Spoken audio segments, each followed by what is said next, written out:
Hello, and welcome to The Kosh.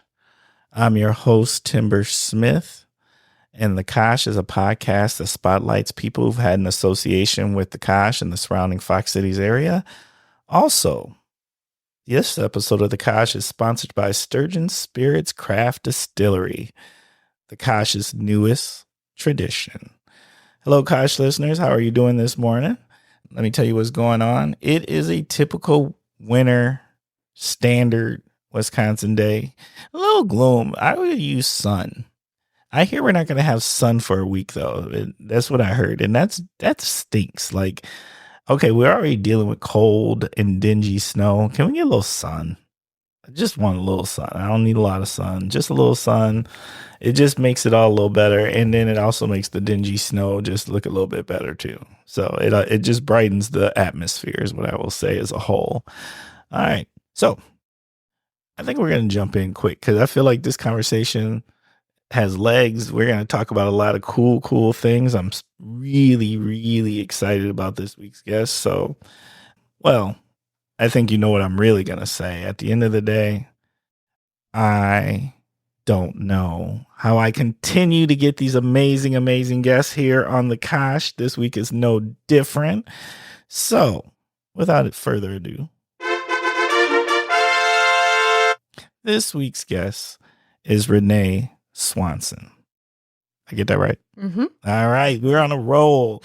I think I'm on a roll. Like I've been, last year, I think it's 2024.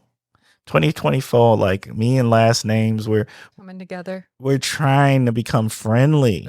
Last year, I definitely slaughtered a large number of names, but luckily, since I only bring on amazing guests, they tend to show me lots of grace. It's all right. Well, I'm Renae Swanson. Pronouns are she, hers. I guess I'm just going into introducing myself. I skipped the script, but I'm a mom. I've got 3 of my own kids. I have 3 stepkids. I've been a counselor for many years, most of my adult life. And now I'm interim dean of the College of Education at UW Oshkosh. How's that treating you? It's busy. It's a whole new treadmill to run on. That's what I would say. I'm learning a lot. All right. That's fantastic. And you did. So you did share a little something about yourself. How about your association with the Kosh and the surrounding Fox Cities area? Are you originally from this region? I'm not. I'm from a town that doesn't exist anymore in South Dakota because the post office burned down. So. Whoa, it's that small. Yeah. No post office. We don't need this town anymore. That's what you're telling me. Just think you could stand on the road and not see anything around you. But a fantastic church. Just a wonderful church in the middle of nowhere. Yeah. But I have lived here since 2007. I've known Timber. You and I had kids in school together. Facts. And I'm all over the place in the Fox Valley. I'm helping out and volunteering in Appleton quite a bit. I do a ton here in Oshkosh. I was a part of NAMI for a number of years. So I've just been here and around. And when you have kids in a place, you really get to know things. So. You definitely get to meet people because that's originally how I met you back in the day. And then I ran into you more recently here being part of Chat Plunge. Yeah, Chat Plunge. And so I was like, okay, let's see if Renae would be, open to coming on the Kosh. And I'm not gonna lie, you looked very hesitant when I first had. I'm just gonna call you out. Well, I think I had just gotten kind of the media education as a part of this job, and I was like. Oh, that's a thing, right? You get the next level of position and you don't have autonomy for your words. Mm-hmm. Yep. You have to think a lot harder about how you support people with your words. Yeah. And your advocacy, for sure. Well, I might need one of those lessons. Nah. We're good. Yep. We roll with it. Let me ask this. if you weren't doing what you do professionally right now, what would you like to be doing? Oh, I think about this all the time. 2 different things. Yeah. One, I'd probably be like a plumber or an electrician or something. Bruh. Seriously? Seriously. I'm the type of person I drive my poor husband just nuts. His name is Eric, because something will break in our house and I'll just fix it. How does that drive him crazy? I'd be all Because about he'll that come life. home and it's just a mess. Oh. Like, I don't know, 2 weeks ago, one of our toilets broke. I looked inside and I'm like, this is Frankenmonster. It's time. It's got to go. It's time. This is probably from the 60s. So I pulled it out and he comes home and there's one toilet sitting over here. I've got the other toilet getting ready to go on. And he's just like, shenanigans every day. So, like, you didn't even toilet shop with him? You just went out and bought a toilet? Yeah. Oh, man. I don't know how I feel about that. He has feelings about it. You know, look, the bathroom, I think we as humans underestimate the importance of the bathroom in the home. And the bathroom to me is like, it's important and it's a sanctuary all in the same, wrapped up in one. And if I come home and see that the sanctuary has been pulled apart, that was the issue. I'm like, oh. And I'd be worried because if I walk in after plumber's hours, then I'm really worried. Like, what if this doesn't go well? It went well. It works. It works. I dropped some change on that toilet. It's a nice one. I thought about my everyone I live with, and I'm like, oh, this looks like it would be comfortable for the height of the people up here. Okay, it's worked out. So, did you get the? Because we recently bought. Well, recently, when I say recently, within like the last three years, I'll say, and we bought the extra long one and extra high one. Did you do all the things? Yep. Yeah, they're we nice. have that. We have a bidet. Oh, we've got what, bruh? Let's talk about that. My kids grew up. Their dad's from Bosnia, and so they grew up with that kind of stuff around. And then we had an exchange student from Pakistan last year who was Muslim, so needed to have water flow near the toilet. So we just finally installed them, and the kids love them. Mm.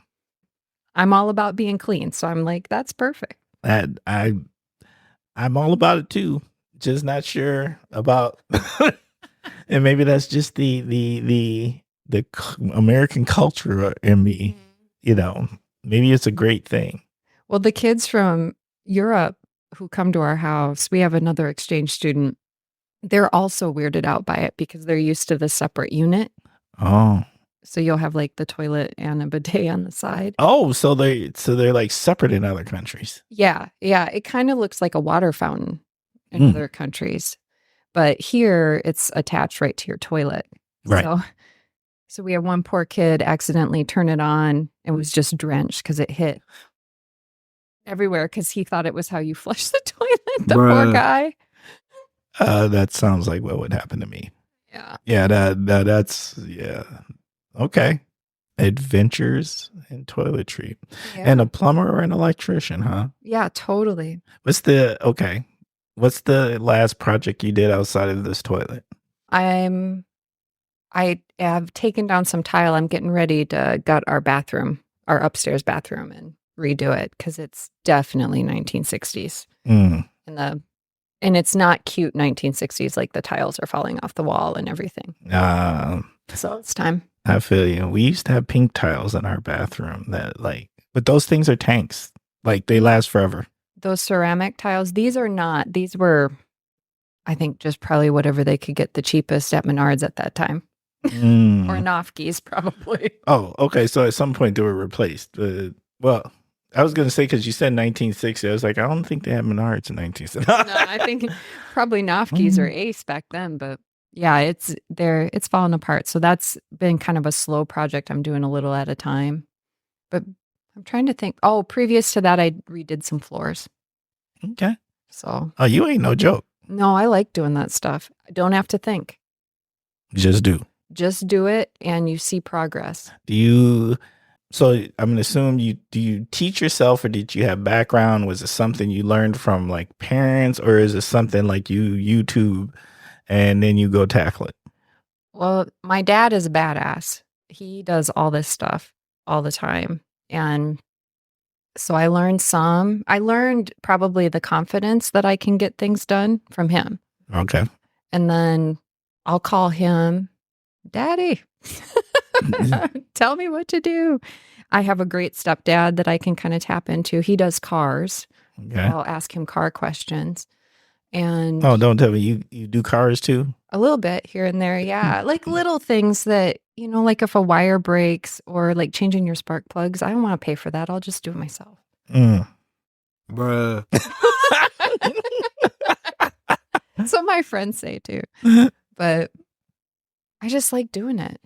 It's just kind of fun. I would love to do that stuff, but it scares the jeeps out of me. Mm-hmm. And I'm always scared that I'm going to do some damage and then it's going to cost me more than it would have cost me if I would have just took it to them in the first place. I think that's what freaks out Eric too. Yeah. He's like, what if you just destroy something? Right? Which I get it. People get it done and there's usually nothing you can do that you can't get fixed or can fix, right?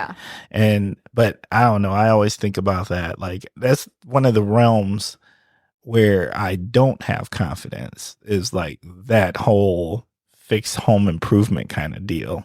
Yeah. I think it would probably, if like an actual contractor watched me, because it's slower, right? Because I'm learning as I go. Right. They would probably be stressed out too.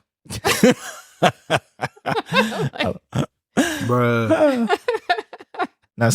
Now technology, I feel totally different. Like technology, I have no qualms about jumping in. Let's press this button. Let's do this. Let's connect this way. If we screw this up, we can, turn it off and on or reprogram it or reset it and we'll, it may take forever, but we'll get back to square one. Yeah. Technology I'm okay with. I'm a friend of technology. Yeah. I figure if I keep plugging things in, eventually everything's going to work. And that usually works. Until it doesn't. It doesn't, or if there's a driver or something I need to download. See, technology to me, the trick is, drivers are tricky. And sometimes you don't realize you plug something in the wrong place and then it takes forever to figure out what is that glitch. The worst one is checkboxes. I didn't check this one little checkbox and that little checkbox changes the entire way that something functions. Yeah. Yeah. I have some of that. And that technology is only going to keep getting more complicated, I'm afraid. I don't know. I'll speak for myself. Maybe for myself, because as I get older, I do find like it's not, back in the day, I used to build my own computer kind of thing. And I felt like I knew everything there was about Windows and blah, blah, blah. But now I wouldn't dare. There's a lot happening. Yeah. With building. I know all I hear at home is video cards. So, and that's more my husband's realm. That's his confidence area. So. Got it. Mm-hmm. Okay. Ready to jump into the first segment? Sure. First segment is called What in the World is Going On With? And that's where you start with the phrase, what in the world? And you tell us what's on your mind. So Renae, what's on your mind? So what in the world is going on with people struggling with conflict? Bruh. Let's go. Mm-hmm. So being a mom, all my kids were teenagers at the same time. So if I didn't go to work and there was no one mad at me, I probably wasn't doing my job. Facts. Wait, how many teens was that at the same time? 6. What? I just had to clutch my heart a little bit. Bruh. Middle schoolers on up to a late high schooler. So it was a busy time, but I'm seeing this at work. I see it all over social media. Someone disagrees with someone else, and it just turns into something that it really doesn't need to be. I agree. Like it's kind of merciless, and people can go straight to trolling. Mm-hmm. And what happened to the good old fashioned meh? Yeah. Where you'd be like, meh. I'm not going to give that person enough energy. I don't even know them. I'm not going to feed that system. Whatever's happening over there. I agree with you. What I don't like right now, kind of, let's call them close cousins, is when people take something positive and then decide to troll it and put it in the category of something polarizing or conflictual, even though it didn't match that. Yeah. They put way more energy into something that for most of us is just what we do.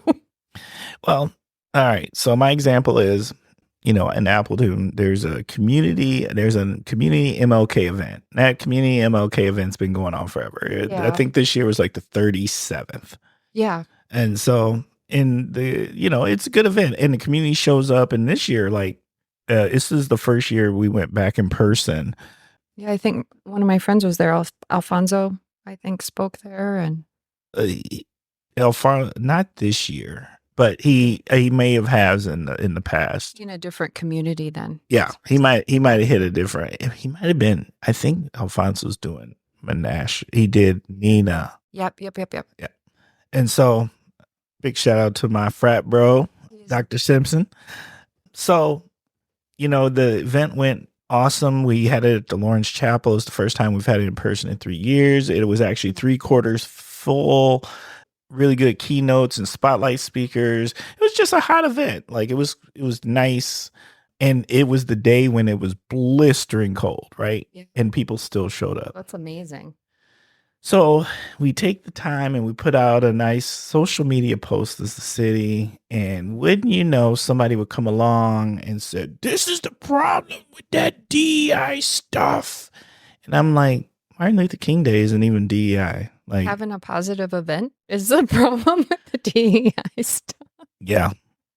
Yeah. I don't understand. I didn't understand it because Martin Luther King Day is the day of service. Mm-hmm. It doesn't have anything to do with what people want to put under the umbrella of DEI stuff. It's not racially focused.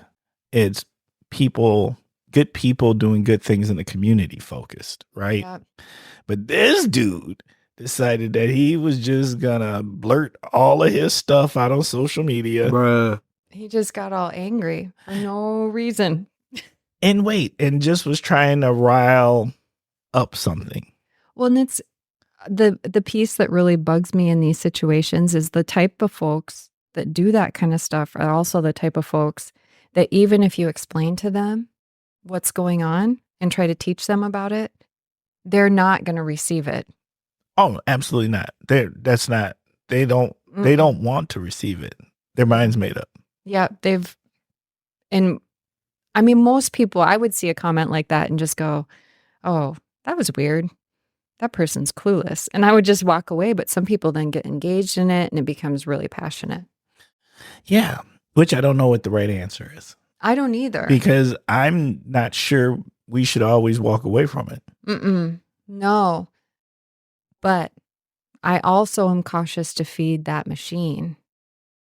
That machine is full and going anyway.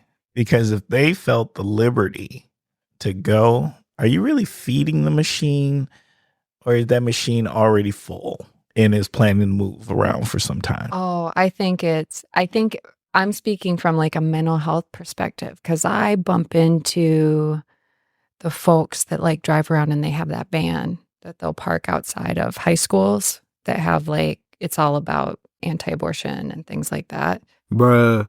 And those folks, they actually trolled one of our podcast episodes, and it made that episode go viral at one point in time. And we learned really quickly, if we tried to argue with them, it went nowhere. And it actually invited more of them to try and engage with us, which then for some of our audience members led to some real hurt. And I remember the only thing that worked for me was just coming in and saying, "I disagree with that." And I didn't give them too much energy. I'm not writing these 10-minute long posts, that you'll read and you're just scrolling on your phone to get to the end of it as you're reading. It was just really clean, clear, concise, and then out. Because I wanted the people that were listening to our podcast to kind of hear what they're saying is wrong. So yeah, you're right. Yeah. You got it. I think I'm cautious with engaging in those situations because I'm always kind of considering who's going to read this as far as who's going to be hurt and who's going to need that system to be busted. So.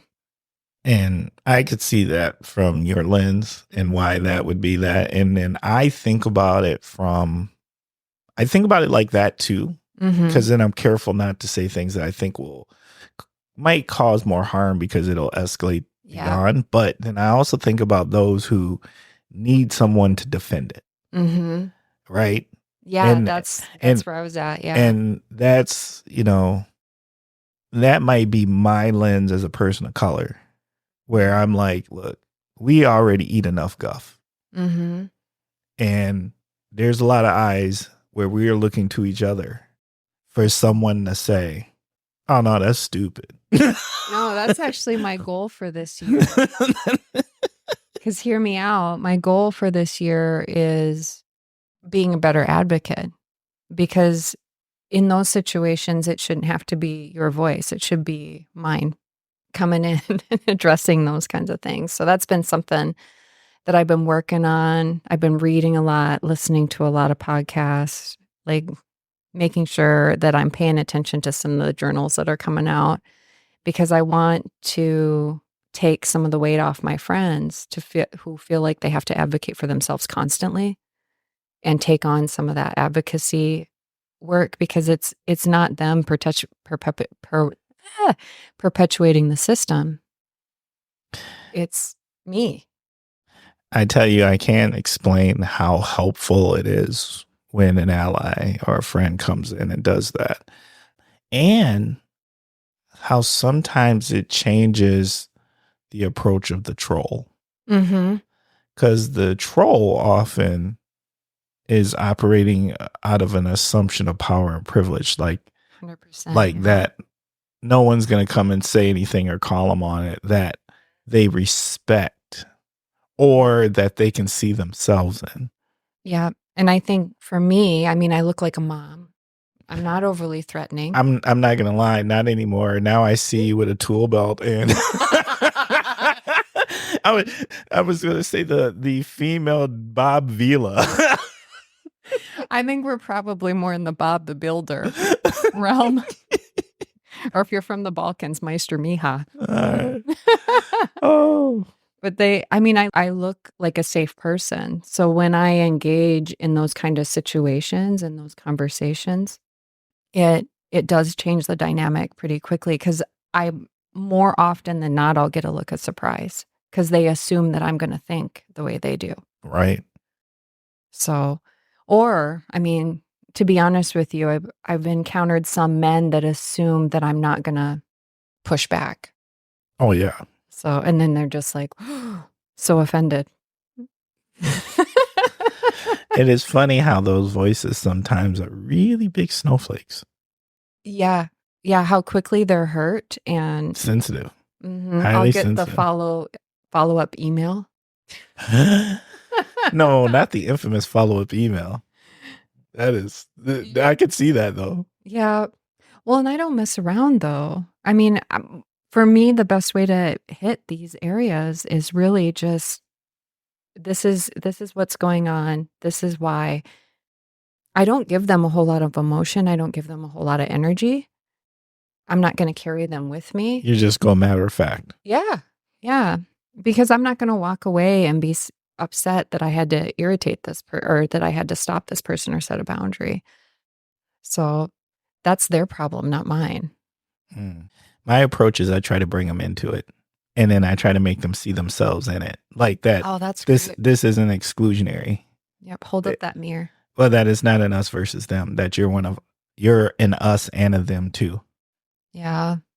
I mean, The Emancipator just had an article about something like that, like kind of inviting them to recognize the system around them, which is really cool. Yeah. So now you brought up the fact that you got a podcast and you did not mention that. So Look, we're not going to let that slide. As a fellow podcaster, you got to go ahead and break that down. Bruh. I have a podcast with my friend Jax Anderson, who also runs Ask a Mental Health Therapist. And I think her clinic name is A Beautiful Journey. But we've had a podcast for years about parenting teens and young adults. So a lot of stories from our own lives. In fact, her daughter guest starred on our last episode talking about gaslighting in middle school girls, which was pretty fascinating. No, that's real. Mm-hmm. Like that girl stuff. I would not go back to that. That ever. stuff is some of the roughest stuff ever. I think it still exists in adults. I just don't hang out with folks that want to do that stuff. So, but I hear about it here and there. I'm just like, wow, people really still do that? You got energy for that? Well, I mean, if you learn it when you're younger and it becomes part of the fabric of who you are, or if it worked for you in high school and you think it's going to work for you in your adulthood, I could see people carrying it out. Yeah, I think it's like security too. I know I'm close to you if you'll listen to me about what I think about these other people and you don't tell other people. Yeah. Yeah. It's an interesting dynamic. That facts. Facts. All right. Thank you.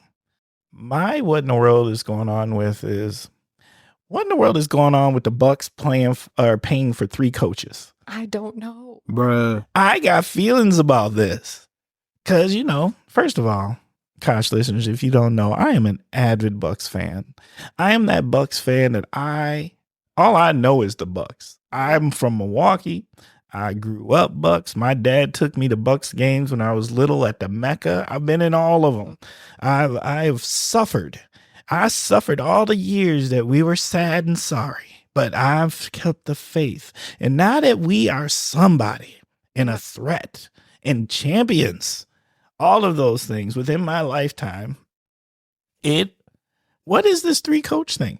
And I don't understand this. So first of all, I got feelings because I don't feel like we should have got rid of the first coach. So we had the best season that year in the league, right? Best season in the league. So this coach brought them up. Well, he's the one that gave us the championship. But then the year they let him go was the year we had the best record, but we got out in the first round of the playoffs. But his brother also died like during the playoffs. Right? But they shifted, right? Yeah. So then we're like, okay, we need to make moves. Fine, make moves. But I already was against it, getting rid of him. Then we get rid of Drew Holiday and we bring in this new coach. Now they're on this new coach because they're like, well, this chemistry ain't right. Doesn't seem like he's running the locker room right. And our defense is way down from what it was. I believe that is Drew Holiday, the guy we should have kept.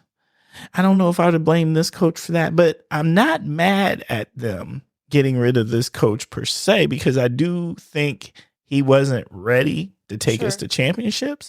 But the fact that we're still paying the other coach and now we're going to pay this one and then we bring in another coach, that just seems like what's going on in our front office that seems a little bonkers to me. And the folks that are playing on that team, they need stability.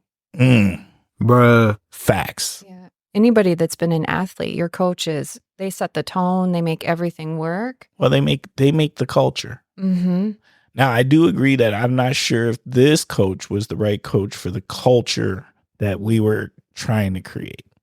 But now we bring in this other high level coach. And I'm just like, in the middle of a season, we had the second best record.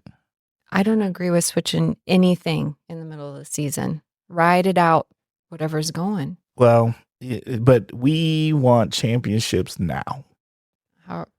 Now, this is either going to be a stroke of genius or it's going to be like, what are the Bucks on? Right now, if we make it to the championships, I'm going to shut up. Bruh. I feel for the teammates because that's a lot of pressure on them too. And because you got to learn a new system or new ways or whatever's going to happen, right? And then that coach is going to want to bring in his coaching staff. So then you're going to have, it's not just the head coach you're going to end up losing. You're going to lose some of those assistants, have to learn new things. And like in the middle of a season, I don't know. It bothers me. This is the thing, like coaches, the whole staff. So those young men, and I think of them as young now because I've gotten old. Bruh. We used to be the same age. But those young men, if you have the person, and that's maybe not the coach. That might be the person that grabs everybody's towels. But if they're gone, it might be the person that wraps their ankles and their knees. Mm-hmm. If they're going to a new person and they can't talk to that person could have been who they're venting to, Right. who they're sharing with. Those relationships can really be everything, especially in a high pressure job, which you got a 9-10 year career. That's high pressure. Yes. So that's serious. From a counselor's perspective, I disagree with switching things around. You got to go slow. That kind of change has to be thought out and it has to make sense. But like you said, there's these small windows where the chemistry or you have the talent. Yeah. And so, true. I mean, I get it. I do too, but I'm not mad at them that they made this change per se, but like the fact that we're now playing 3 coaches, like, couldn't we have just held out and got a really good coach this last time? I would think so. I don't know. Well, and the lack of compassion with the first coach, that really hits me. And what was the message that went to the team from that? I don't know. It's cutthroat, right? Mm-hmm. All right. Now that I just did my criticisms, Bruh. Fox, I still want you to know that I am loyal and love you. I'm still loyal to it. You're our team. They're our team. But stop it. Yeah. Don't do it again. Just slow down and play good basketball. Thank you. And while you're at it, go back and get Drew Holiday back. That's what that's really, I think, is a key component. Yeah. That's what I'm saying. All right. It's true. That's my sideline coaching. And I have no right to do any sideline coaching in basketball because I am horrible at the sport. I'm not great. I was allowed to play for 2 seasons, but yeah, that's your thing. No, I was a runner, and they didn't want us to hurt our knees, so they took us out of any sports that would impact our knees. So soccer and basketball were out. Oh, see, usually soccer and track go together. My coach was like, "Nope, none of that, huh? Nope, I don't want you toe kicking the ground." Oh, that's fair. I don't know. Maybe. Yeah, I liked running. I didn't mind. Okay. Now, we're ready for the next segment. The next segment. Now, I am excited actually to hear your answers because I think these are going to be fun. And actually not fun, insightful, thoughtful. Okay, so this segment is called 21 Questions. And not that we have 21 questions, but there might be 21 answers to these questions. All right. And they're really good, in-depth questions. All right. So, ready to get started? Yep. Okay. First question, Renae. What are you grateful for? My family and people that have been around just through everything, like my friends. So the job I'm doing right now and the jobs I've been doing for the last probably 6-7 years involve a lot of time. They take a lot of my focus, and my family and friends have been like just there. I can call them, vent, do weird stuff. My kids are constantly distracting me from some of the negative things that are part of my day. Like something horrible will happen at work and I'm trying to figure out how that goes. And, they'll send me a picture. Or Nora, yesterday, I'm in this really intense meeting. She sends me this picture right in the middle of it. It just says, "Look how pretty I look today." It's just little things like that keeps you out of it. And I am very blessed with my partner. He's so patient with me. I do the goofiest stuff and he just rides with it. So, and he understands. He's never once made me feel guilty for being busy. So I'm grateful for that every day. Just relationships. What motivates you? I grew up in a very service-oriented family. So you give back to your communities always. You give back to your family. You take care of each other. So the things that motivate me are trying to make the world better. And in whatever shape or way that might be. It might be shoveling out one of my neighbors. It might be continuing to learn to be a better advocate. And volunteering. It could be a lot of different things, but that's my motivation is just, I want to leave everything I do better than what it was. What grounds you? Oh gosh. I have a really healthy practice right now. So I need to be outside a lot. I've learned that over the years. So I'm always out hiking, running. We bought a camper so we can go camping all the time. I meditate a lot on things. I think as I've gotten older, I've gotten slower. Like I don't jump to conclusions very quickly. I listen way more than I talk as I get older. I work out a lot when I have big feelings. You can tell I work with little kids as clients sometimes. When I have feelings that are just heavy or weighing me down, that's when I pull in a workout. It gets me grounded, gets me settled. But I think I'm lucky in that as a human, as a person in the world, I tend to be just kind of a grounded human. So my friends called me walking. Oh, what's the Z? Oh, Xanax, walking Xanax.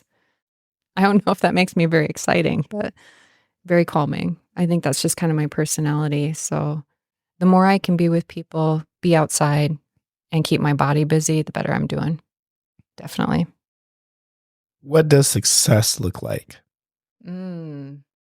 Success for me, success is connection in a lot of ways. Like when you're working with your team and you pull something off and we all look around the table and recognize each other for what we did, that's success to me. Facts. Mm-hmm. What irritates you? I'm working on this, but it's always a struggle for me when people react and don't own up to their reaction and they hurt somebody else in that process. That's my pet peeve. What scares you? 100% what if something happened to one of my family members or one of my friends. Always, especially post-COVID. Mm-hmm. What recharges your soul? Being outside, being with my family. Always. How do you define love? Oh, I just had the best conversation with one of my friends about this because they're struggling with some things, and we really got into the topic of defining what love is, and I didn't mean to, but I blew a hole in the water. We were talking about it from the perspective of opposites, and she's like, "No, I hate this person. It's the opposite of love. I hate them," and I'm like, "No, love is the opposite of love is indifference. Like you just walk away and you're not with them anymore." So to me, love is trust and connection. Like when you're with someone you love, you don't always like them. Like I don't always like my husband. Some days I just want him to go away or he wants me to go away. But I want him in my life always. So it's like presence and connection. I like that one. Mm-hmm. The opposite of love is indifference. Mm. And in indifference, you can walk away. Mm. So then the definition could be presence, wanted presence. Wanted presence. When I worked with couples in counseling, I was never worried about that couple when they came in and they were fighting because that's natural. You've got energy, you've had a disagreement, you're working through something, you're still turning towards each other to try to work through something. What made me nervous is when one person came in mad and the other person came in indifferent to that. Because I think that person's typically out the door. So, and she heard that and she was like, no, No. And I'm like, but if you hate someone, they're still being held close to your heart. It takes energy to hate. Mm-hmm. And you keep them with you. Yeah. Mm-hmm. What is the most memorable life lesson you learned from your parents? Work hard and recognize other people while you're working, because I have the coolest parents in a lot of ways. Well, I don't know if they're the coolest. They're the coolest for me. My dad broke his neck when I was a baby, and so he is what's called a walking quadriplegic. So he can walk, but he has to tell himself how to do it. So right foot, left foot. In his mind, that's going on. And that man's run 5Ks. He's redone entire houses, work full time, all of this stuff. My mom, on the other hand, was a corporate woman in the 1980s. And just the things that I heard her go through, and I was grateful for her for being open to talking to me about it. But you would never hear them talk about their successes without talking about the people that they worked with. So it was always a joint effort. Like they always recognized their teams. So it was kind of cool. Like my mom she won the most influential young woman in her 30s nationally. She's like in this national book. And all she talked about in her write-up was who helped her get there. So I watched them and got to learn just from seeing them come up. That's leadership. Yeah. Leadership and just good people. Okay. Thank you. Next segment, word association. Word association. This is the opportunity. I'm going to say a word and you tell me what comes to mind. And we have a tradition here at the Kosh. We start off with the unifying word, the word that makes us all happy, the word that brings us together. And that word is food. Tacos. Oh, bruh.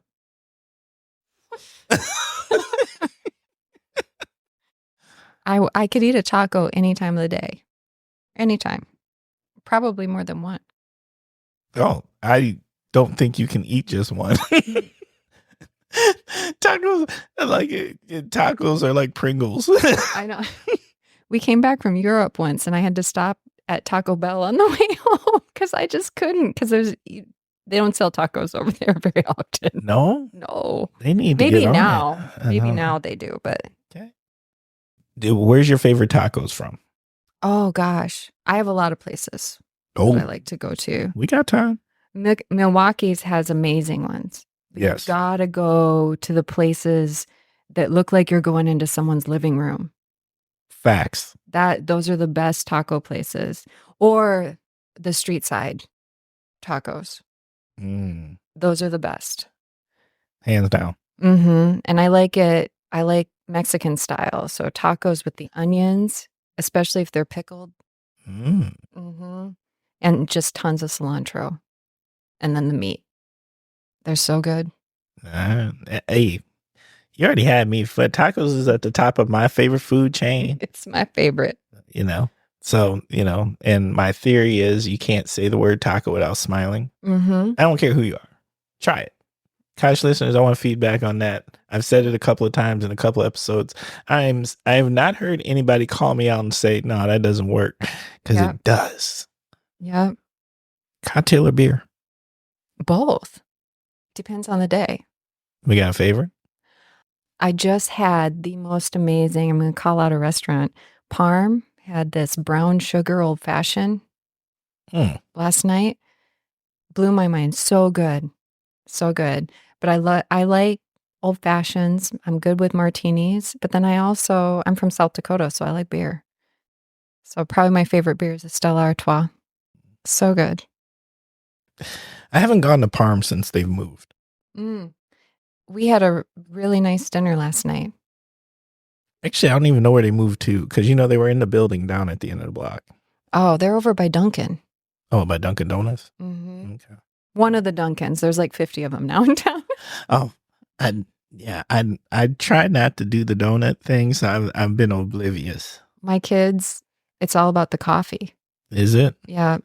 See, I had to quit drinking coffee. Did ya?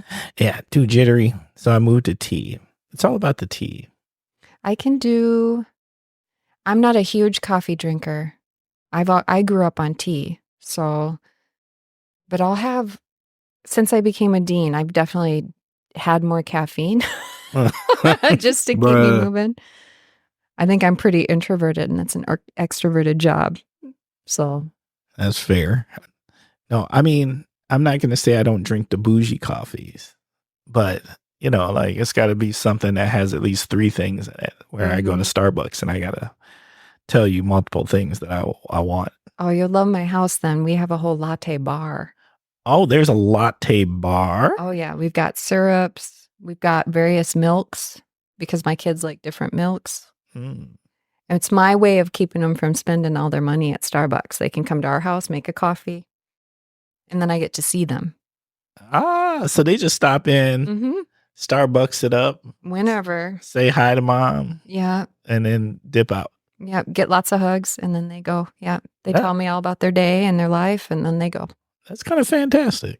That's brilliant. Keeping the company there. I'm going to have to get a taco truck in my driveway because I know my daughter would show up for that.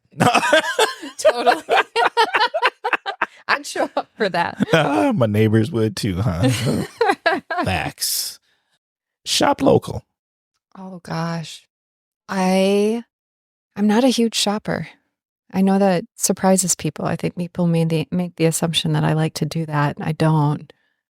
But when I do shop local, I always go to Market Street Boutique. I buy gifts for my team members and my family there quite often. So that's probably my favorite place to go. And Connie, who owns it, is just a delight. So shout out to see her. Yeah, Connie Wagner. Or not Connie Wagner. Oh, no. That's another Connie who is also a delight. She definitely gets a big shout out. Yeah. But now I can't remember Connie's last name. Connie Day. There it is. Connie's lovely. Concert. Oh gosh, I've seen great ones. That's like a huge part of my life. Yeah. Is concerts. Yep. I used to my friends would come and pull me out of the little basement rendo, and we would go to either Omaha or Minneapolis and go to concerts because they were about the same distance away. It just depended on who had the good show. So I have a couple of favorites, and you'll probably be surprised, but my first concert was Heart, and I went with my parents, and it was so fun to watch them dance and have a great time because they work so hard. So it was cool to see them unwind. But there was this moment where the singer had the whole stadium, it was a stadium concert, stop and go silent. They had them shut off the sound system, and she sang, and she filled that whole stadium with her voice. That's crazy. And I will never forget that. My most recent concert was Cage the Elephant. Totally fun. Made friends with, if you go to concerts with me, anyone that's just got a whole nother universe that they live in, they're going to be my best friend. They will come to me. They will find me. A man completely dressed in purple. I like to think of him. I don't know his name. Kool-Aid Man is what came to my head. Bruh. But he was my best friend the whole time. We danced and had a great time. My husband was there with me. It was so fun. But my favorite concert with my kids was Tyler, the Creator. It was amazing. So fun to watch. He is such a creative artist. It was like a whole show, and I didn't expect that because I had been to other younger artist shows, and it's more just them kind of on stage, like dancing around, kind of doing their stuff. But he had there was set design, there were things going on the whole time. And it was fun to watch because usually if I go with my kids, I'm just holding their stuff. Right. They're on the floor. I'm like up somewhere in the rafters, like holding everybody's coats and wallets and phones and all that kind of stuff. So, but it was fun to watch. That was a good one. Community. Oh gosh. Oshkosh. We are such a cool community. We've got so much going on for the size that we are. I agree with that. We're coming along.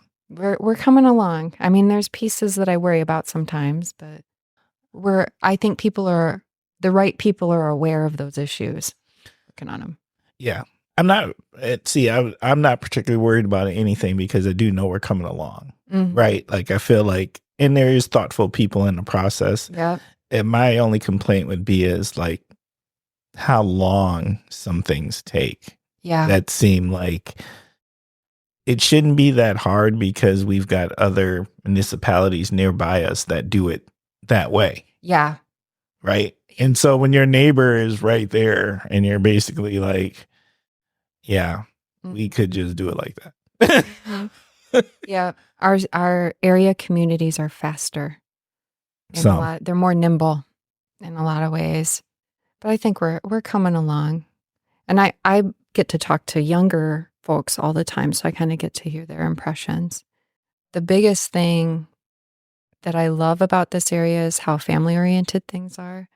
But the piece that I would work on is there's a part of our culture that, and I say me too, because I'm Midwestern, I'm from an area similar to this, that when we meet people that look different from us, we make a lot of assumptions.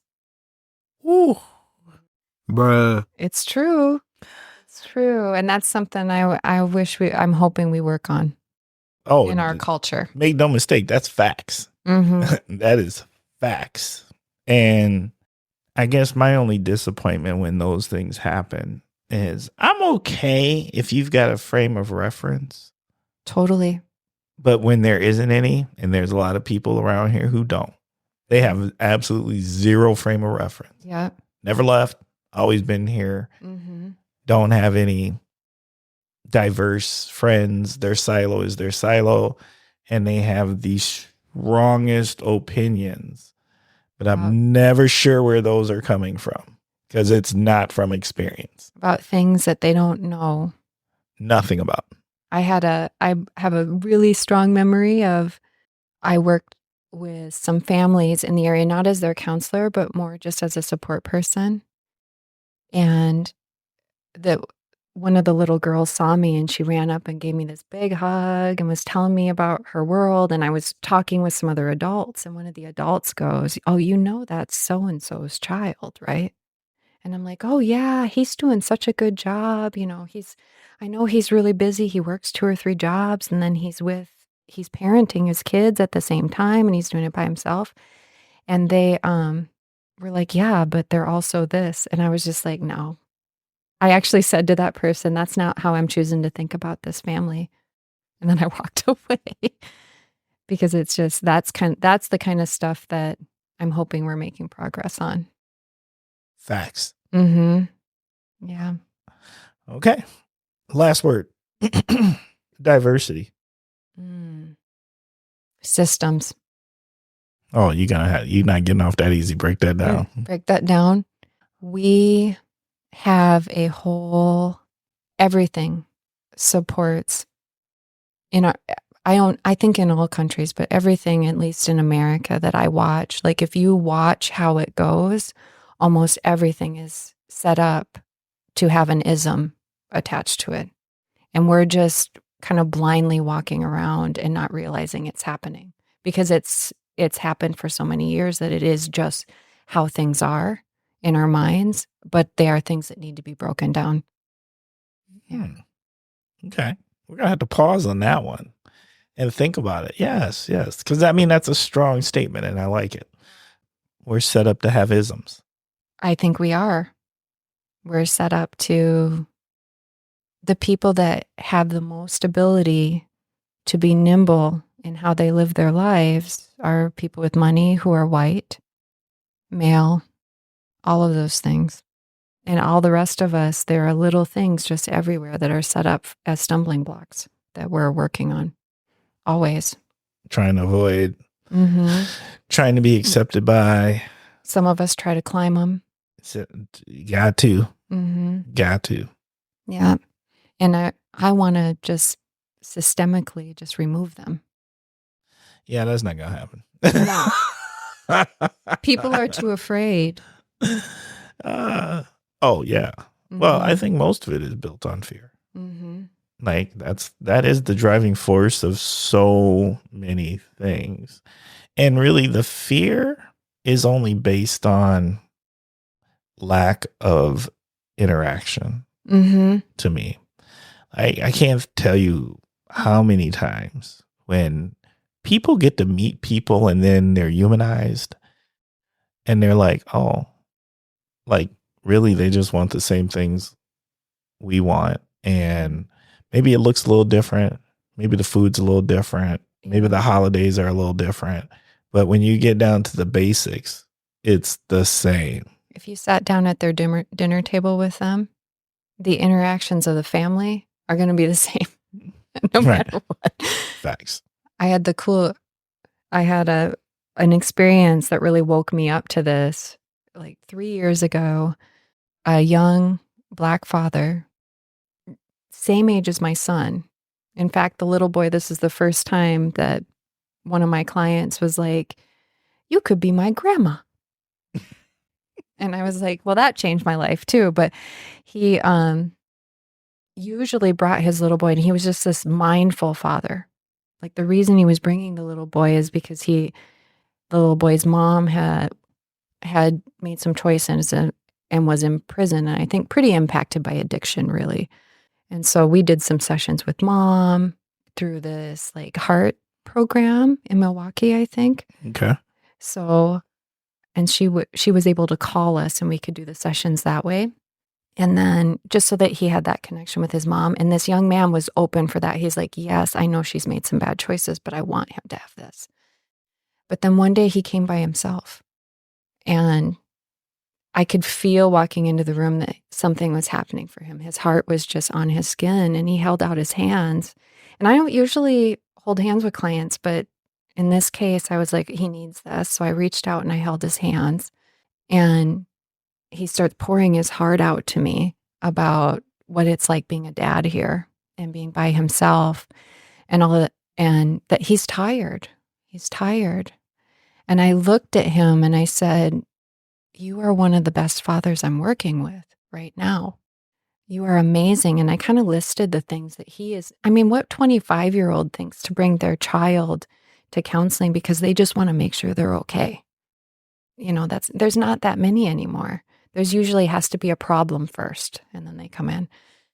But I told him all the things that I was loving that he was doing. I talked to him about supports, and we just kind of sat and had this conversation. At the end, he started crying, and he goes, this is the first time I've heard positive things about me from a white lady. And he's 25 years old. He's gone through our schools. He's lived in our communities. That's the first time. Bruh. Yeah. That hurts. If you can't change after hearing something like that, there's something to look at, you know? I felt that. Mm-hmm. And I know how it could be true. Mm-hmm. Easily. Easy. Without even thinking about it. Mm-hmm. Easy. So it was like just a moment we had together. And that changed me. Like I went home, and Ibram X. Kendi had just released a podcast, and I'm like, okay, I got to address this. So I started listening to those, and since then I've done a lot of work, but he really opened my eyes to a lot that day. Yeah. I have goosebumps because it's just that powerful, and him stating that out loud. And the worst thing is I know it's true. Mm-hmm. Through tears. Like he's not exaggerating. No. Okay. Next segment. Kosh Hidden Gems. Kosh Hidden Gems is your opportunity to share a hidden gem with the Kosh listeners, and that could be anything. A hidden gem could be something we all know about, but maybe we don't know some details about it, or it could be something you don't think we know about that much about. So, what's your hidden gem? Oh, goodness. This is the one I got stuck on when I was thinking about it. So what came up to me, though, was more like it'll be kind of blending with the words of wisdom, but be cautious of what you put your energy on. and what you decide to give yourself to. Mm. So I think at post-COVID, with everything going on in our community, I'm at UWO, so a lot is happening there. Really think through what you do with your energy. If things are negative around you, it doesn't mean you have to be a part of it. You're the first hidden gem person I think that went philosophical. Am I really? Yes. Am I supposed to talk about the community? Oh, you talk about whatever you want. It's wide open. There's some lovely hidden gems here, but yeah. No, that's it. You're out of all my guests, I think you're the first one who went philosophical, and that's good. That's a different approach to the. It's a counselor thing. It's a counselor thing. It's where your space was. Yeah. I'm with it. Okay. Yeah. Lay it. Okay. Well, at this time, I think we're going to take a small commercial break. Awesome. Did you know there are children in the Fox Valley in need of hearing aids, but their parents struggle to provide them because of lack of insurance or high copays? I am Juliette Sturkins, audiologist and board member of Here in the Fox Cities, and proud that this small local nonprofit organization has helped fund hearing aids for some 30 kids. Your donation would help more children hear. Visit hereinthefoxcities.org to learn more and to see their smiles. Every child deserves to hear. All right. And once again, I would like to let our Kosh listeners know that if you are a nonprofit out there and you would like a commercial on the Kosh, we give them away for free. So just let me know and let's set it up and let's record and let's make that happen. And then also at this time of the show, let me just say that the Kosh is sponsored by Sturgeon Spirits Craft Distillery, the Kosh's newest tradition. I went there. Well, I'm not going to lie. I go there every week. And this past week, they had some really yummy things with vanilla. Like, so every week there's a theme. Have you gone there yet? I haven't. Oh, well, stop denying yourself. I'll go.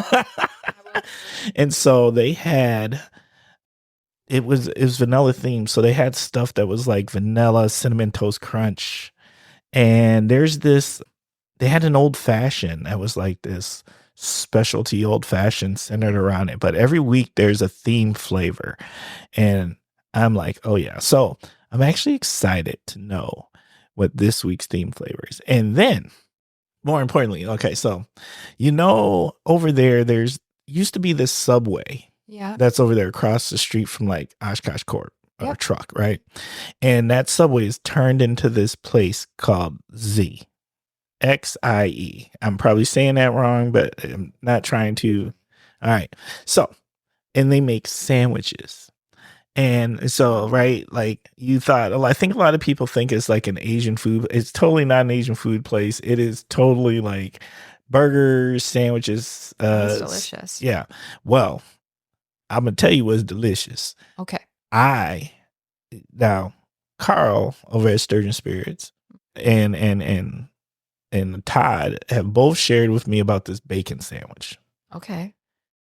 And I was like, okay, it's a bacon sandwich. They're like, nah.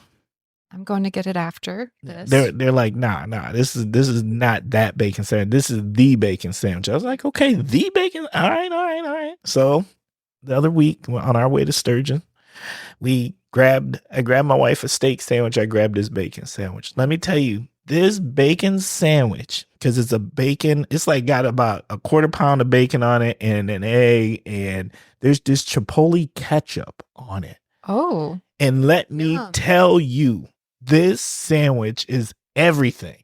My kids would say it slaps. It slaps. Bruh. I can't say that. I'm too old for slaps. I say it when I want to embarrass them. Oh, you're that parent, huh? Sometimes. Anyway, I'm going to say it's fire. I think that fire. It's fire. So if you don't know, now you know. And I'm going to suggest you think about going and swinging in there and I'm not going to speak on any of the other sandwiches. I'm only going to speak on this bacon sandwich. Have that bacon sandwich. For sure. And I'll have to stop in and see Carl too. It's been a while. Oh, yeah. Oh, yeah. That's the man. I feel like I should do a hidden gem in our community also. Oh, yeah. Go ahead. We got time. And I don't know if it's really hidden, but our favorite place to go is Ruby Owl. My husband loves it. So what do you like at Ruby Owl? he is a Wisconsin-y guy. So he likes the cheese curds. There's some kind of tater tot thing that he really loves. I like their bowls. So I usually get one of their salads. I'm in for those avocado fries. Those avocado fries are fire. And they have good drinks too. He loves their old fashioned. And they usually have kind of like a seasonal one. So I think the one that I had a couple weeks ago was called the Boot Scoot. Their winter one. It's pretty good. See, I don't typically do specialty cocktails if I go anywhere else. Sturgeon spirits, yes. Specialty cocktails is what they do. But anywhere else, Tito's and seltzer. And if you screw up a Tito's and seltzer, we got to talk. There's issues there. Yeah, I've never gone wrong. I usually either get whatever their old fashioned is, or they have a grapefruit mule. That's pretty good. I just like their atmosphere. It's a really nice atmosphere. It's a nice bar to sit at. And when I go places, if I can, I prefer to sit at the bar. I'd rather eat at the bar. That's just a really nice, comfortable environment overall. I enjoy that spot. Yeah. We're to the point the servers know us. So we're like saying hi to everybody when we come in. I guess that's our regular spot. You're living that life. Yeah. Fam. And we refer to those as our churches. It's true. In some ways, yeah. Yeah. It's your family. So, okay. Now, we are on to my favorite segment of the Kosh, and that is story time. This is the opportunity for our guests to tell Kosh listeners a story. It can be about absolutely anything. So, Renae, what do you got for us? I think the story that's coming to me right now, because my kids are getting to the age where they need a different part of me than they used to have. In some ways, more of me. I think I've gotten like 4 texts since I've been here, and it's probably a different kid for each one asking for something completely different. But when I was in high school, I was kind of a naughty kid, always. Bruh. I got really good grades, so I got away with things, and I was nice. I mean, I was always kind to people. I wasn't like someone that was unkind to other people. I wasn't bullying or anything. But I would sneak out a lot, and I would go to concerts. And even there, I was typically pretty well behaved. Like I was the driver usually. So, but my dad set up a cot in her garage. And so when I would come back, I wasn't allowed in the house. He would lock the doors. And that was his way of like discipline me. And I set up this part of the garage as my like space. Because he was the type of guy that had like the garage heater and all of those types of things. So I set that up and I put that in place. And I remember him talking to my grandma. He didn't realize I could hear. My grandma is this fantastic 90-year-old woman now. She's still kicking and is just running our family the way she should, you know. She was talking to him and he's like pouring his heart out about how he feels about me doing this, which made me feel bad, but was probably way more effective than having me sleep in the garage hearing that. But my grandma goes, "Well, how's that working for you?" And my dad stops and he goes, "What do you mean?" "Well, you how many times has she slept in the garage?" It was a lot. He's like, "Oh, quite a bit." And he's like, my grandma goes, "Richard, it's not working. Stop it." And that just cracked me up. So it makes me think about every single time I've been parenting someone or I'm trying to work with someone in a way that just is not working for them. And I'm just continually just walking up against this brick wall. And then finally I'll hear my grandma go, "Is that working? How's that working for you?" And then I just stop and I laugh. So that's my story time. My car parents. I love that. That's fantastic. Just for the record, I've apologized to my parents many times. Yeah. Wait, how many things have you told them that they didn't know? Well, Right. unfortunately, most of the stuff that I did was so obvious that they knew. I was not savvy. You weren't sneaky. No, You just did it. I just did it. Mm. I had a party in my house and we broke the hot tub. Oh, bruh. Not the Yeah. hot tub. The hot tub, someone threw a bottle of olives Oh, into it. bruh. Yeah. Olives in the hot tub. Yeah, it broke the filter system. So I ended up learning how to replace that.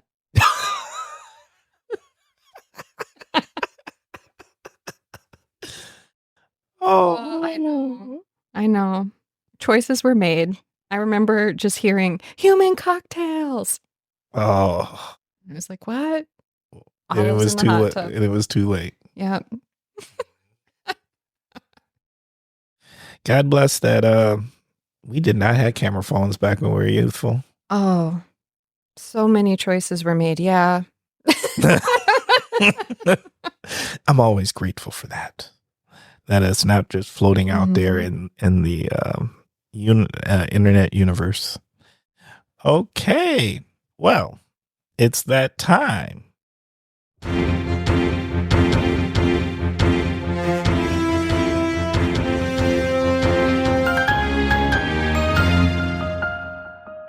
Every single time. Makes me smile. Makes me happy. It is time for the topic of the week. Topic of the week is chosen by our guest 99.9% of the time, and this week is no different. So, Renae, what do we got for topic of the week? Trump's recent loss. Ooh, well, you're going to have to be more specific. It's yesterday. I have to look up her name. So it's E. Jean Carroll. E. Jean Carroll, yes. He was found liable for sexually abusing her and then calling her a liar. So yeah, well, he was found liable for the sexual abuse, and there was $5 million there, and then he kept it up, and then he tacked on 18.4. Yep. And I think really what this was, what she won was a defamation suit. Mm-hmm. So he owes her a lot of money now. And for me, not 18, 84. Yeah, it's 84 million, 84.6 million. Is that right? It is 83.3 is what this says, the New York Times. But yeah, that's a huge win for women in a lot of ways. So, but what makes me wonder is how many more people are going to crawl out of the woodwork now. From what I understand, they already have. He already has a whole lot of people that had been. This one worked because of something to do with maybe where she did the lawsuit, and they didn't have the same time parameters or stuff. Yeah. I think there's that. But it's not just that justice is served judicially, right? It's the media doesn't pick up on them in the same way. What do you mean? What I mean is if something like this, like she's the biggest one that we've seen really get a story for a while and have a storyline. There have been other women, but it's like a blip and it's gone from the media. She's stuck around and you've been hearing kind of the process for a while. So it's whether or not media picks it. I guess it's not coming out of the woodwork. It's whether or not media will pick it up. Is some of it possibly if the people decided to continue with it? I think so. Because like maybe persistence. Yeah, she's had persistence. She's stood up to the threats. She has not backed down. She has been strong through all of it. She would not let it up. And it's scary. Oh, he's scary. Mm-hmm. I mean, legitimately. I think all situations like this are scary, to be honest with you. So I think props to her. And for other women that have been dealing with stuff like that, my heart goes out to you. Stay strong because it's a thing. But I read that yesterday and I was like, woohoo. Yeah, I've been following it more or less. I was just curious about it. And I'm curious about it for so many reasons. I'm curious about kind of like my disappointment in who we've become politically, in the sense of like, there is a time where this wouldn't necessarily be the story it would be, because they would have never got elected with this kind of past. Yep. But now it's like, we're ready to reelect. I feel like it's common. Is it? Yeah. I feel ever since we went through everything with Clinton, as soon as we have someone in office, we're looking for those things. You think that's it? Is it that we're looking for it, or? Well, I mean, it could be both. Like we're electing shadier folks. I think there's definitely that, especially. I think the bar is lower. Yeah. Yeah. You know, and not that I put for politicians, you know, and this is just my opinion. Like, I don't put infidelity on the high marker for people in positions of power. Mm-hmm. Like, that's at home stuff. Yeah. Let it be what it be in the crib. Let them work out whatever's happening Right. in their private life, for sure. Right. Like, I don't think that's not how I define somebody as a good leader, represents politician, something like that. Like, okay, so be that, as long as it's not something sexually, as long as it's consensual. Yeah. Whereas this was not. Right. And I think there's probably been, there has been a lot of other situations related to this individual, Trump. Oh yeah. Well, you know, and you know, his recording on didn't help, saying like, this is what we do, this is what you do. Yeah. Like, it's a little bit tone deaf for the time. Is it tone deaf, or if we just like, why the past? Right? Why the past now? And I find this, like, it's one of those things, like, I don't understand the scale anymore. And what I mean by that is, like, there was really hard movement on, like, the Me Too movement, and, like, over almost to an extreme, right? The pendulum swung really heavy one way, where, like, things that were really, like, some things rose to the occasion. Some things didn't always feel like it. Yeah. Rose to the occasion. Like, yeah, I think there were some things that I was like, I'm not sure about that one. You know, the one I'm thinking about is the former senator of Minnesota. Al Franken. Yeah. And I wasn't quite sure. The Al Franken thing didn't feel like, seriously, I don't think that rose to the occasion of costing your career. Yeah. I feel like there are some things in some situations where folks are coming out and saying things, and it has more to do with something else. Mm. You know what I mean? Like there's Yeah. maybe a vendetta there or a disappointment there. So yeah, and all sorts of things we don't necessarily understand. Yeah, all kinds of things are happening out there. But I also feel like a lot of people are still trying to do those things, but they lose airtime. The media is kind of a squirrel. Like it'll go and it'll pay attention to something for a while and then forget about it. And then we're over here and that thing's still going on, but we're just not seeing it. I agree with that. Because I think the problem that we may have in this particular individual situation is there's so much going on. You don't have time to really process and hone in on how bad any of it is. Yeah. Because it just keeps coming. Yep. Well, I mean, even reading our newspapers, if you go back and you read newspapers from when we were kids, the way things are reported on back then, it was more factual. There was a lot more citations. You would see like more quotes and stuff.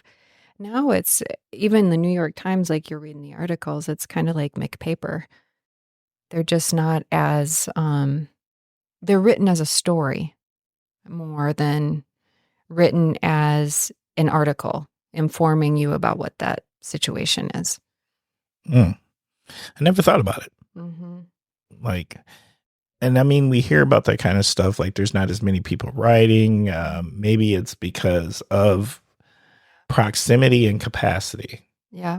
Right. If you're not close enough to the things, if it's not your community where these things are happening, and so but you've got to write a story on it, then it's not going to be the same. And they're not funding they're not funding investigation the same way. Mm-hmm. Yeah. There's journalists out there. Oh, yeah. A lot of them have gone private, I feel like. Yeah, Which is interesting. possibly. Mm-hmm. Like when I talk to journalism students at work, a lot of them are thinking about just doing contracted work. So they're not going to work for anybody. Yeah. I didn't know that was a thing. That's a thing? Yeah. What's that look like? They freelance. They go and do stuff. And So somebody will just hire them to kind of write said article about said thing. And then they kind of go investigative journalism, that thing. Yep. And then when it's done, it's done. Or they produce a piece that they're really interested in. They'll see if anybody will pick it up. I thought our journalism people are creating their own shows, contents, and podcasts to They are. do their things, right? So like if you go on YouTube, there's these, there's tons of people who they have their shows, and their shows, they talk about what's happening. Yep. Tons of podcasts out there about what's happening. And so instead of being, I don't know, monitored or controlled, they're able to just put the content out as they see fit. Mm-hmm. That with these different platforms. It has positives and negatives, right? Well, I think there's positives to it. The negative to me would be is like accessibility. Like you've got to find it. You've got to know it exists. You've got to dig. It's not just there. Yeah. It's not there like the paper showing up at your doorstep. Yeah. That is a negative to me. And then the other negative is the vetting process. Who's vetting the story to make sure that it's all true? So good. I mean, some of the podcasts that are out there have like people hired to be fact checkers. They make sure that all the quotes are right, that things are being attributed to the correct things, dates are correct. But, it's like the new and up and comers, they're doing their best, but they're going to miss stuff, or it'll be presented from their lens. Right. So you have to kind of be a smart consumer about them too. I definitely think you got to be a smart consumer about it. Yeah. Okay. Yeah. Yeah. I am fascinated. If you really want to know what I want to see happen is if this actually gets paid out. Yeah. I don't know if he has the money. I'm not, not that I know, and I know what he has in his coffers or anything, but I don't believe he is as wealthy as he's claimed he has been. Ever. I've never believed that. No.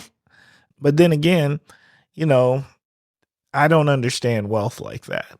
And wealthy people do have like money in places, buildings, things that until I get to that point in my life, and hopefully I shall one day. There you go. Maybe. Manifesting. I'm speaking it into existence. But yeah, no, I think there's a matter of like, when I think about like money like that, I'm just thinking of simple things like, okay, checking accounts, savings accounts, some bonds, some, a house, and like he's got different money. Yeah, he's got money like I would assume buried in things like different projects and things like that, but so maybe, but at the end of the day, what it seems like is none of the other wealthy vouch for him. Yeah, I don't know. I don't get the impression she needs the money. I don't. No. So this was principal. Yeah, this was principal. So I don't know if she'll pursue the payments, but usually it's like he has to make like a monthly payment. Well, it doesn't matter if he pursues the payment. You know who's going to pursue the payment? Her, I would hope. No, the lawyers. Because they want to get paid. Yeah, they will. For sure. For sure. Because I'm sure something like this is you're paid a percentage of whatever, the thing is. And then, like, let's say the lawyer is paid a third. Guess what that is? That is a dog on a bone that's not going to let go. They're going to keep trying for it. They're going to push it. But any of these things that I've ever seen go through with like clients is they just end up getting this really low monthly payment. It's not like a payout. Yeah. Yeah. So it's not worth as much as it seems. but I'm obviously not on this scale. I don't know. They said that okay, so for the first 5 million, I heard yesterday like that he put that 5 million in a bond. Okay. I don't know what that means, but I heard like that money has been set aside in a bond already. This money here, like, and it seems like, I don't know, I was listening to some stuff and it does seem like there's some mechanisms here where it's going to push. The only thing that would keep this from being like pushed further is of course, there's going to be appeal processes. Oh yeah. Yeah. I think he has, I want to know for real how many active cases he has. Because we know about the big ones. Right. That are current, but I would bet he has active cases that have been going on for years out there. Well, he did, and we know for sure he did before he was president, right? Because they were talking about, what he would do is he would tie stuff in the courts forever, and there were businesses that went out of business waiting to be paid by him because he would just tie it up into the courts and then drain them. Yeah. And so, but I also heard for when he became president, he cleaned some of that up. So some of the stuff that was out there, he didn't want lingering. So he did clean up some of it. So you're right. I do wonder who was like, oh, no, I need my money. Yeah. Yeah. Interesting. This stuff fascinates me. I'm trying to get away from it. What I'll say is watch less of it. Yeah. Yeah. I try to stay informed. I don't watch the stuff anymore, but I'll read about it because then I can just go, well, I'm done. That was my last brain cell for the day.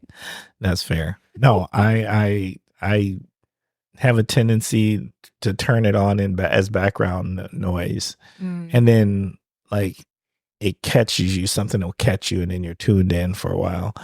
But I do remember the time during that presidency where literally I would come home from work every day waiting to see what happened that day. What weird thing had gone on. Yeah. And the presidency to me is supposed to be dull and boring and not that exciting. This one was not. My thought, have you ever seen the movie Idiocracy? Yes. That's my thought every day. I was like, oh, are we heading there? Is this coming? What do we do? Facts. Yeah. It was like a cartoon. It was weird. I would hear from my friends overseas and they would just be like, what is happening in America? I'd like to ask people that all the time. Like, how are we viewed right now? All of those things. And it's not kind. No, but it hasn't been for a while. Even before Trump, it wasn't. I happened to be overseas during Bush Jr.'s elections, during his process. And the most common thing I would get once they knew I was American is right away, who are you voting for? Like, they are very aware of our politics. And I don't know us as the American public give enough credit to how influential what happens with our politics is to the rest of the world. Oh, yeah. It's so influential. And if you think about it, we don't know as much about other countries and what's going on there. At all. Yeah. Unless something's going really wrong and we have to be involved, I guess. Right. So I don't know. Yeah. I got to hear a lot of, you're different than I thought you would be.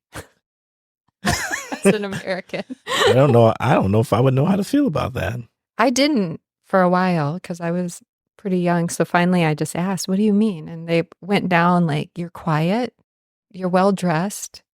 Basically you have manners. So I think what they see or what their ideas about us are a lot pretty cartoony. That was my impression. Like, yeah, we don't live like the Simpsons. Wow. Okay. Facts. Bruh. All right. Any last comments you would like to say about your topic of the week? No, I think we covered it. Okay. All right, Kosh listeners, it's that time. We're going to start winding down. And I just want to say thank you, thank you, thank you, thank you for spending time with us. Thank you for giving us your minds and ears. Thank you for being interested in another one of our amazing community members and the things that they're doing out here in our community and this fire conversation that happened here today. As you know, we are a work in progress. Help us be the best podcast we can be. What can you do to do that? Well, there's a couple of things you can do. First of all, if you would like to be a guest on the Kosh, let us know. Let us know. If you'd like to recommend a guest on the Kosh, let us know. If you got ideas for how we can make this show better, let us know. Where do you let us know? I'll tell you where you let us know. And that is at askthekosh@gmail.com. Once again, that is askthekosh@gmail.com. Then there is another ask that I have, and that is this. We think we have something pretty special here at the Kosh. The more people I run into, I realize there is a good number of people listening to these conversations, and there's relevance in these conversations. They enjoy these conversations. They're learning about their neighbors and who's in our community and the talents that we have and the ways that we can become better and get to know each other more. But the way that you help us get the Kosh in front of more ears and more eyes is by hitting the subscribe button. Hit the subscribe button. And the other thing is leave us a review. Good, bad, or indifferent. Let us know how we're doing. What that does is it makes for better analytics, and better analytics gets us in front of people. Yeah. So please hit that subscribe button. Oh, the other thing I wanted to let y'all know is, if you didn't know, the Kosh actually does have a YouTube channel. So you can go find these episodes. So like everybody consumes their media differently. And like maybe you want to put this on your TV or where it just rolls and streams. Well, there is the Kosh YouTube channel. Check it out if that is the way that you like to consume your media. Okay, now on to the real business at hand, probably one of the most important things that we do here on the Kosh, and it is shout out time. Renae, who you got? Oh, always Nami Oshkosh. All the folks volunteering there and doing all that they do. All of my colleagues at UW Oshkosh just working together, being together, and making things work right now. And all of our counseling places, integrity counseling, creative counseling, family counseling services, all of them in town. They're still working with huge wait lists and doing their best to meet the needs of the community. So I just hold them in my heart every day. Facts. Okay. My shout out list, I want to send a shout out to my man, Darren Higgins. Got to have a little tea with my man. Thanks for stopping by. Send a shout out to my man, Kate Barber. We're working on a project. We would like to bring our professional Black men together in the region for some self-care with each other. And that's what we're going to work on that. Those conversations need to happen. Send a shout out to the people who volunteered for the point in time count. I don't know if a lot of people know what the point in time count is, but twice a year, once in the winter and once in the summer, we go out and we find our unhoused and try to connect them to resources, but we also take a count, and those counts are what help for the funding that is given to provide services for our unhoused. And I've done it maybe about 4 or 5 times now. And every time it's just, you see some of the most heart-wrenching things that like it etches literally into your soul. And if you don't know how to have gratitude, I challenge you to come on and do one of these point in time counts. But and here's the thing, we go out literally at 10:30 and it goes until 3 a.m. So we're out. And it's not the way people think.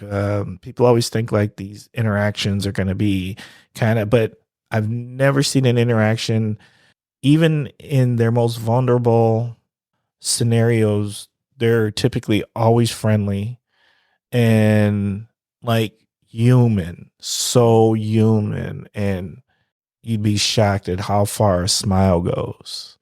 And treating them like a person. And to have conversation and what they'll share with you.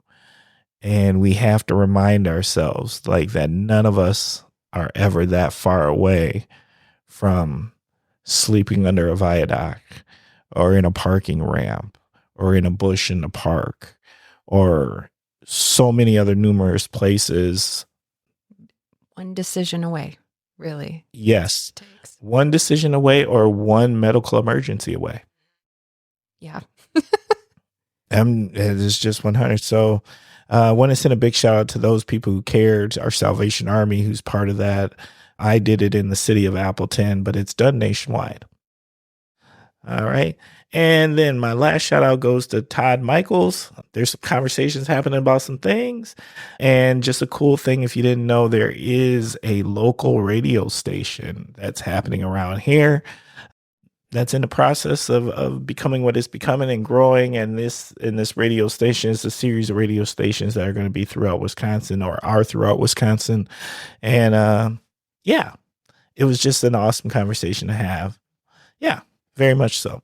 So now we are at the end and there's only one thing left to do, Renae, and that is this. You've got 3 choices. Okay, 3 choices are option A. You can share some parting words of wisdom with the Kosh listeners. Option B, you can tell us what would your self today tell your 13-year-old self. Option C, and since you are a professor, you should know what option C is. It's the all of the above. So my parting words is, and it's related to a lot of what we've talked about, you can never go wrong with seeing someone and being kind with them. Kind to them. And I mean truly kind, not falsely kind, because true kindness doesn't always mean being nice. True kindness means being caring and compassionate and meeting them where they're at and helping them through something. And that's not necessarily niceness. It's kindness. Nice. Mm-hmm. All right. What'd you think? It was fun. Facts. Yeah. It's the Kosh.